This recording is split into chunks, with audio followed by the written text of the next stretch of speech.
பயனுள்ள செய்தி என்னென்னு பார்ப்போம். வீடியோக்குள்ளே போகலாம் வாங்க. வணக்கங்க. நீங்கள் பூஜைக்கான மஞ்சத்தூளை இது மாதிரி ப்ரிப்பேர் பண்ணி பாருங்கள். வீடே மணக்கும். என்னென்ன போடணும் அப்படின்னா, இது வந்துட்டு ஏலக்காய், லவங்கம், ஜவ்வாது பவுடர், பச்சை கற்பூரம், மஞ்சள், சந்தனம் இதெல்லாம் கலந்து அரைச்சி நீங்கள் வந்து மஞ்சள் குங்குமம் வச்சு பாருங்கள். சூப்பராக இருக்கும்.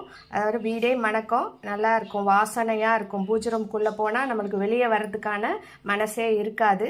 நீங்கள் ஒரு முறை இது மாதிரி செய்து பாருங்கள். கண்டிப்பாக உங்களுக்கு பிடிச்சிருக்கோன்னு நினைக்கிறேன்.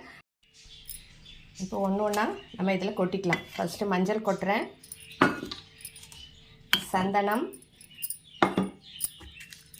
பச்சை கற்பூரம், ஏலக்காய், லவங்கம்,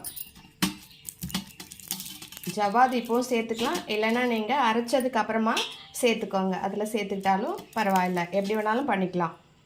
நான் அரைச்சதுக்கு அப்புறமா இந்த ஜவ்வாது பவுடரை இதில் மிக்ஸ் பண்ணிக்க போகிறேன். இது மாதிரி நல்லா ஜலிச்சிக்குங்க. இது மாதிரி ஜலிச்சிக்கும் போது அந்த திப்பி இருக்குதுங்களா, அந்த திப்பியை வந்து கொட்டிட வேண்டாம். அதை வந்துட்டு நம்ம வாசலில் தண்ணி தெளிக்கும் போது அந்த தண்ணியோட கலந்து தெளித்தோம்னா வாசலும் நல்ல நறுமணமாக இருக்கும். இதையும் ட்ரை பண்ணி பாருங்கள்.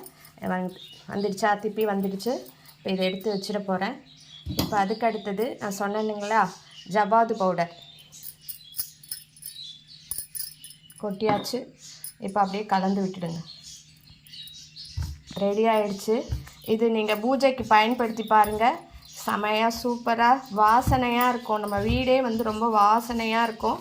அப்படியே என்ன சொல்கிறது, நீங்களே செய்து பாருங்கள். உங்களுக்கு அதோடைய டிஃப்ரென்ஸ் தெரியும். நீங்கள் சாதாரணமாக வைக்கிறதுக்கும் இது வைக்கிறதுக்கும் டிஃப்ரென்ஸ் தெரியும். நிறைய பேருக்கு தெரிஞ்சிருக்கும். தெரியாதவங்க இதை பயன்படுத்திக்கிறது நல்லது.